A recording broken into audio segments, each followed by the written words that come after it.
You are driving. You do not remember when the journey began. Your hands are on the wheel, your eyes look ahead, your foot presses the pedal, roads pass, streetlights pass, faces pass, you change lanes, you brake, you accelerate. Sometimes you speak, sometimes you nod, sometimes you even laugh. But there is no one there. A sequence of gestures is happening. Words are being produced. Expressions are appearing and disappearing from a face. A body is moving through space. Yet if I stop you, if I could suddenly freeze everything and ask, who is doing this, you would not be able to answer. You might say, me, of course, but that is only a noise you have learned to make. Behind it, there is nothing solid, only a crowd of habits, voices, fears, imitations, taking turns wearing the word I like a borrowed coat. You call this life. I am telling you, most of what you call life is not life. It is a trance. You live in a loop. You wake up and you do not wake up. The body rises from the bed. Yes, you check your phone. You scroll.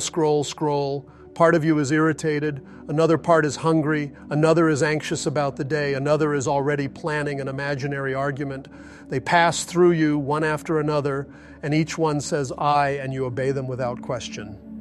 This is what I want you to see first. You do not live, you are lived. Look closely at one day of yours. I will walk through it with you.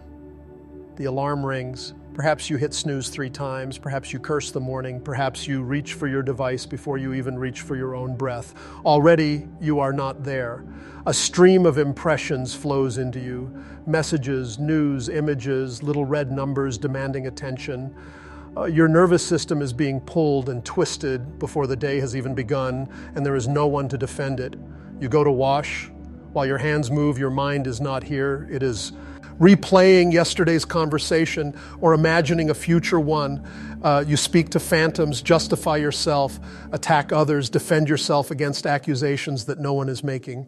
Your body is brushing teeth. Your feet follow the path to the bathroom. Water runs over skin, but where are you? You are in a film inside your head. You dress, you eat, you travel. At work, you react to tone of voice, to small delays, to tiny praises, to small offenses. Someone looks at you in a way that your nervous system interprets as disrespect, and suddenly a whole storm rises inside. Another you, not the one who was peaceful in the morning, appears and begins to talk, complain, judge. You are thrown from one state to another all day long. Later you say, I had a bad day. You, singular, as if there were one stable owner of all these contradictory states. There is not. You are a house with the doors unlocked, the windows open, and no master at home. Any visitor may come in and sit in the master's chair. Anger comes, sits, speaks as I. Laziness comes, sits, speaks as I.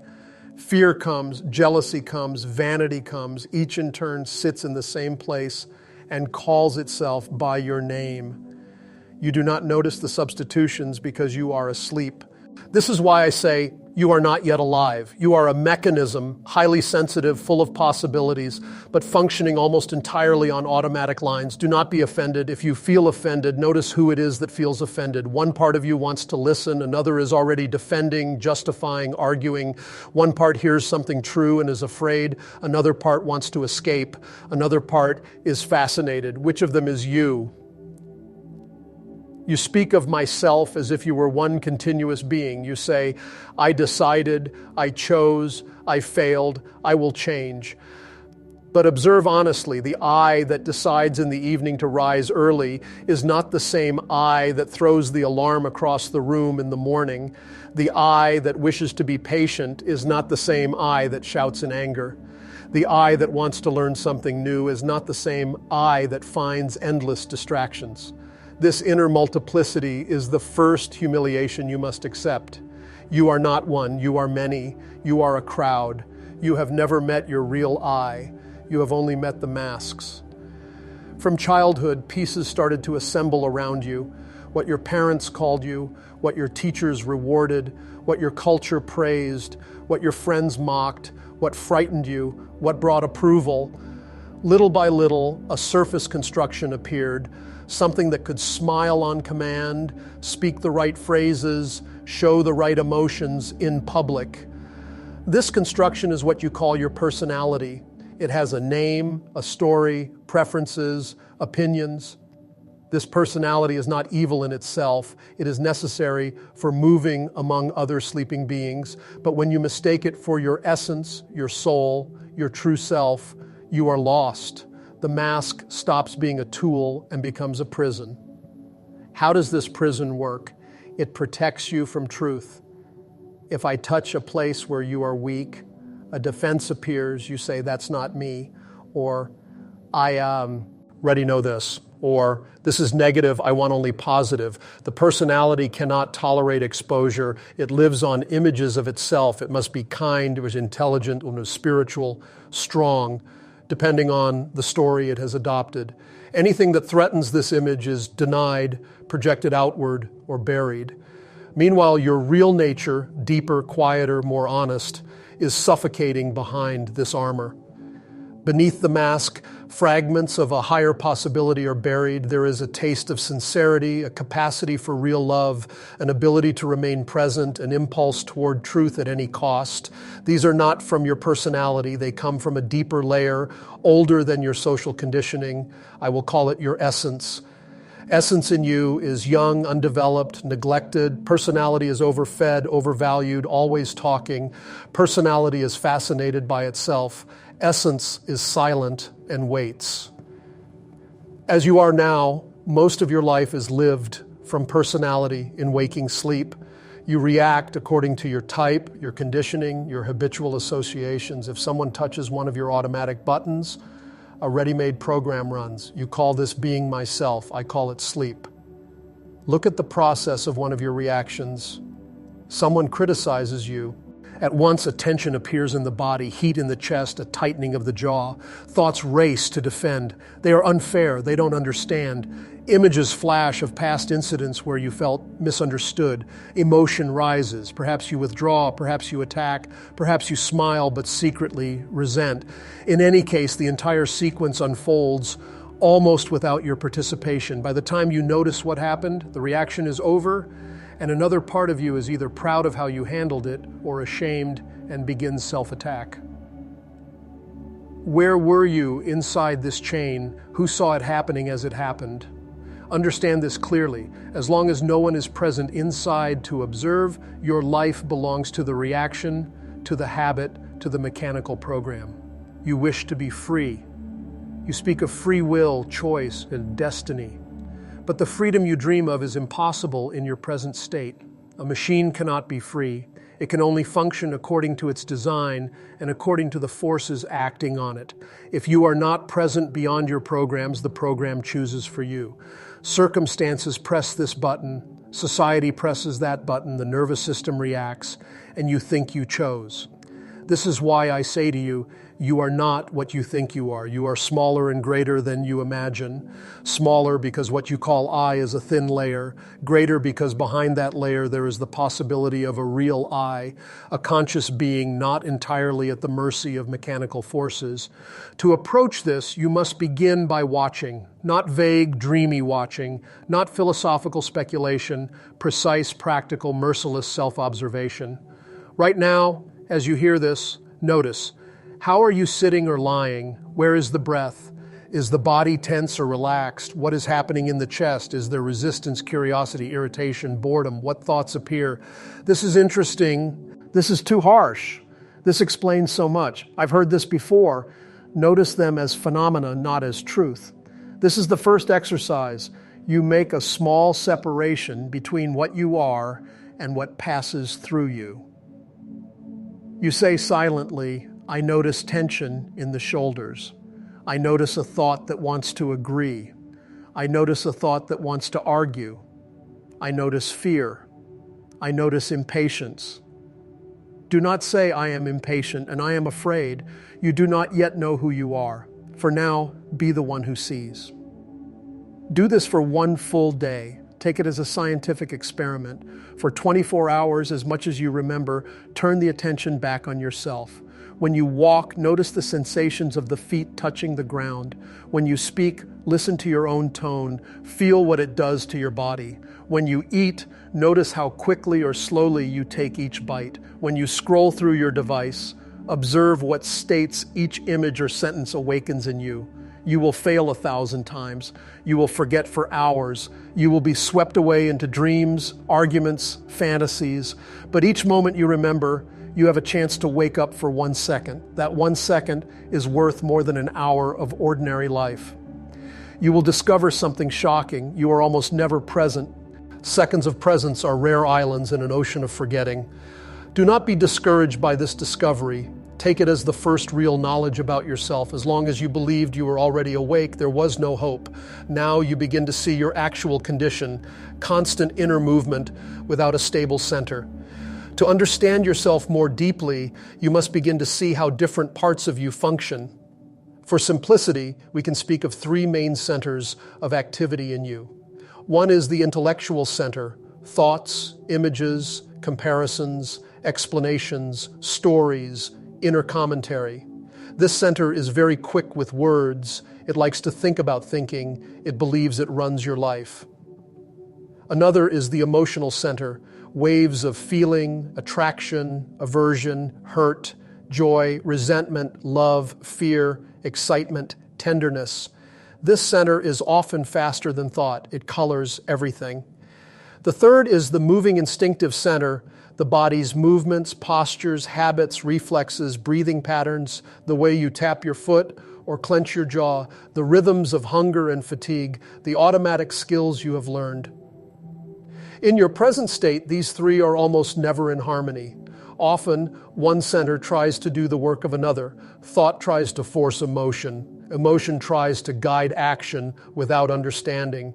The body moves in ways that contradict what the mind says it wants.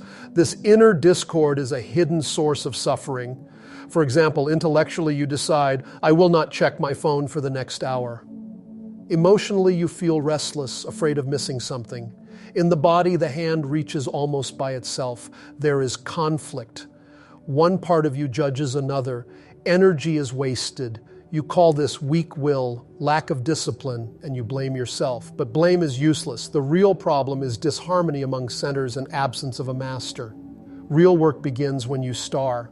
To see these centers in action, not as theory, but as immediate experience.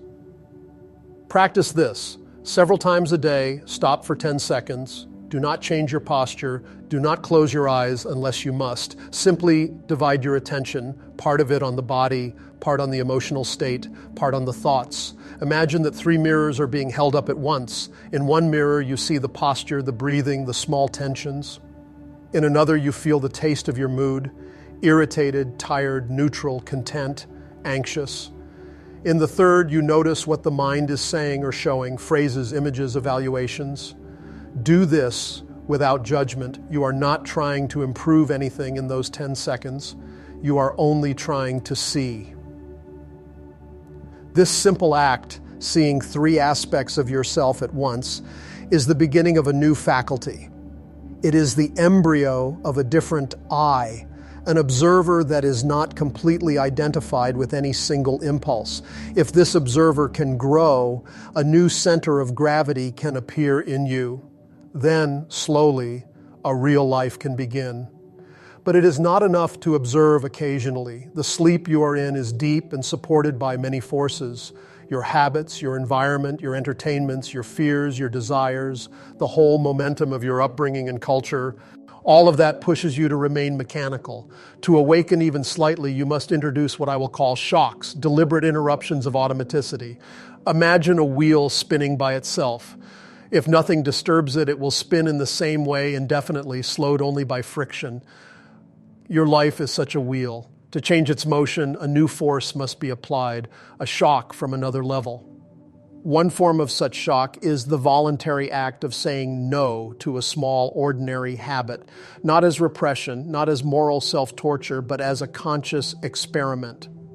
Choose something that you do every day without thinking.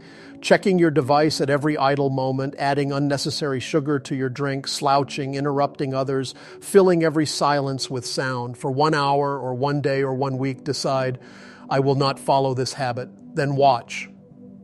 You will see the habit rising like a wave, the hand reaching, the tongue wanting the taste, the mind inventing excuses, the emotion of deprivation. If you can remain present and bear this inner tension without giving in or justifying, you are practicing intentional suffering. This phrase may sound harsh to you because you are used to seeing suffering as something to avoid at all costs. Your entire culture worships comfort and anesthetic distraction. But there is a sacred form of suffering that is not destructive. It is the friction between your mechanical tendencies and your emerging wish to be conscious. When you stay in this friction without collapsing back into automatic behavior, something in you is cleansed. Energies that were trapped in useless habits become available for finer work. You begin to taste a different quality of inner strength, not the strength of forcing yourself from pride or fear, but the strength of remaining awake in discomfort. Understand, this is not an invitation to harm yourself. It is not about denying legitimate needs of the body or humiliating yourself. It is about refusing to be ruled entirely by impulse and escapism.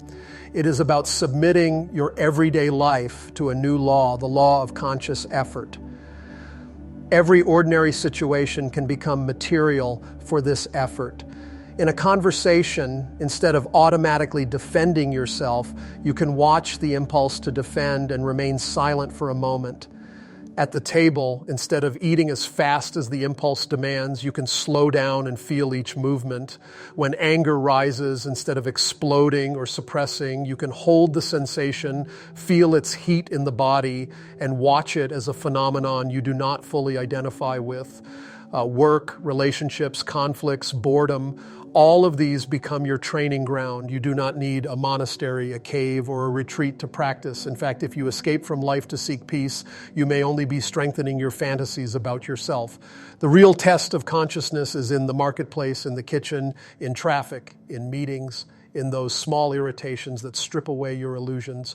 In the beginning, you will experience this work as going against yourself. One part of you will say, "Why bother? This is pointless. I just want to relax." Another part will say, "I should be more conscious." Another will say, "This is too much." Another may feel a quiet, sober interest. Remember, you are not one. Do not expect agreement inside. Instead, use the friction as fuel. Little by little, through observation, effort, and intentional suffering, you begin to suspect something. Your inner life is not only a personal psychological drama, it is connected to larger currents. Just as your physical body is food for other forms of life, bacteria, insects, eventually the earth itself, so your psychic states feed forces you do not see. When you indulge in unconscious negativity for hours, when you sink into resentful fantasies, when you live in permanent internal complaining, energy is emitted, something feeds on it. When whole groups, whole societies live in such sleep, entire invisible ecosystems are sustained. I do not say this to frighten you with stories of demons. I say it to widen your sense of responsibility. You are not isolated. Your inner state participates in something larger. Your mechanical suffering, your automatic complaints, your mindless anxieties are not just yours. They reinforce a certain atmosphere around you, and they contribute to a certain balance or imbalance in the world. Conversely, a conscious effort, a moment where you remember yourself in the middle of difficulty, where you refuse to feed your usual reactions, where you bear attention without collapse, this has value beyond your personal development. It is as if, for a second, a different kind of vibration appears in a field dominated by sleep. It is noticed. You are part of a drama you do not yet understand. Forces much greater than your personality are at play. Cycles of history, movements of cultures, breaths of the planet, perhaps even laws of larger scales than you can imagine. In this drama, the emergence of a real conscious human being is not a small event. It is a rare phenomenon, like a flame appearing in a field of dry leaves. When you begin to work, you join a different side in this drama. You no longer belong entirely to the world of mechanical forces. You become, in a small way, an ally of a higher intention, the intention that something awake should exist here in this corner of the universe. This may sound grandiose to your skeptical mind. Keep your skepticism. Do not swallow anything blindly. But also continue the experiment. If you persist in self-observation and conscious effort, if you learn to remember yourself, to be aware of yourself and your surroundings at the same time, you will feel for yourself that there is another dimension to this work, one that cannot be reduced to self-improvement. Self-remembering is the next step beyond simple observation. Observation is this. You watch what happens in you as if from slightly outside. You say, I notice tension, I notice thought, I notice feeling. Self-remembering adds something. You become aware that you are here now, in this place, in this moment, receiving these impressions. Try this. Feel the weight of your body, the contact with the chair or bed. At the same time, feel the breath. At the same time, listen to the sounds around you, distant noises, close noises. At the same time, be aware that I am here, present, seeing this, hearing this. This I am is not a thought. It is a quiet sense of presence. It does not need words. It is like a small light being turned on inside a dark room. For a second, the room is illuminated, then the light goes off again and you are back in the usual sleep. Repeat this again and again. Do not strain. Do not try to hold it for long in the beginning. You will only create tension. Short, frequent moments are more valuable than one long, forced attempt. You are training a muscle that has never been used. At first, it can only lift a feather. Later, with practice, it may carry weight. As this sense of presence appears more often, something in you begins to crystallize. It is as if the scattered pieces of your being slowly start to orient around a new center. You may notice that certain reactions no longer carry you away as completely as before. A small part remains watching. You may even have the strange experience of witnessing your personality acting, speaking, gesturing, playing its usual roles, while a silent witness stands behind it. This is not imagination. This is the beginning of a higher self being formed. Understand, this higher self is not given automatically. You are not born with it fully developed. You are born with the possibility of it. Most people die having never grown beyond the mechanical play of personality and automatic eyes. Their lives, however seemingly busy or successful, never acquire a stable inner axis. They remain a collection of roles. To become a real individual, not just a social identity, but a conscious being, is a long, demanding process. It is not guaranteed. It requires the accumulation of a special kind of substance in you, created through repeated conscious efforts, self-rem, embering, and intentional suffering.